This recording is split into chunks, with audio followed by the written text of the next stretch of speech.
Hello everyone, here's my review of Shrek. Obviously, Shrek's been a classic for years, ever since it came out, which it's crazy to think, now that I think about it, it's been 25 years since the original Shrek came out, which is wild to me because I am not as old as that film, but I watched it quite a bit when I was growing up, so to think about that is wild, and that's been happening with a lot of my childhood movies recently, and it's a little scary, I won't lie. But I think Shrek is beloved by multiple generations, and coming back to it as an adult, I did a couple years ago, but I have again because my brother's school, his high school, did Shrek the musical, which I didn't even know was a thing. But they did Shrek the musical for their school musical, and I went and saw it. And my brother was like, "Can we watch all the Shrek movies?" I was like, "Absolutely." So we started with Shrek 1, which I had seen most recently, and I have probably seen the most times out of any of them. So, obviously, Shrek is a great movie.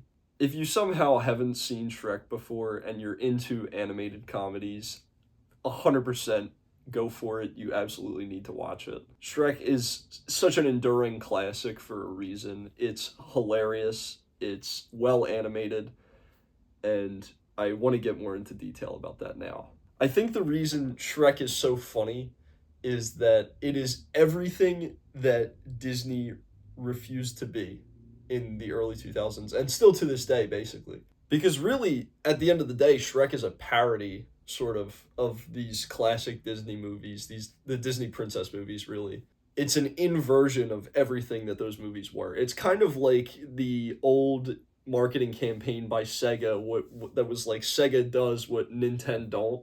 And it was like Sega was everything mature and cool that Nintendo was not, because Nintendo's for kids. Shrek sort of does that in everything, every aspect of its filmmaking. It has pop music. The main character is a gross, ugly monster. The jokes, honestly, a lot of the jokes are targeted at an adult audience, or at least in a tongue in cheek way.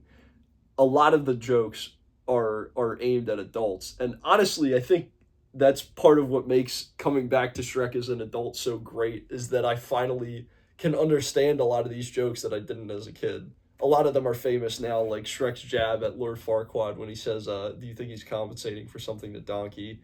There's a scene with Lord Farquaad that is very funny where he's in bed and the magic mirror is like, the face in the magic mirror is really uncomfortable when he asks it to pull up the pictures of Fiona and the other princesses. It was 3D animation when Disney was really still sticking to 2D animation. It's raunchy, it has gross out humor, it has pop culture references.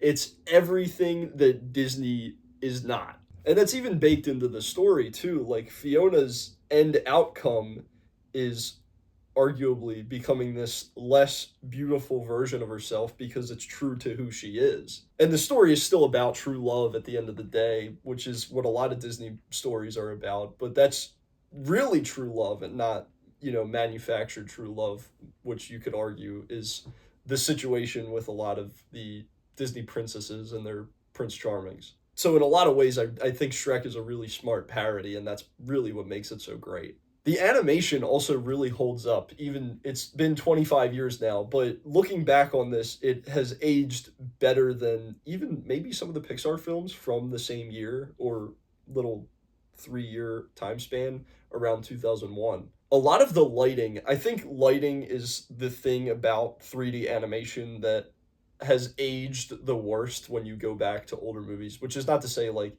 Toy Story, for example. Toy Story, even 30 years on, does not look bad.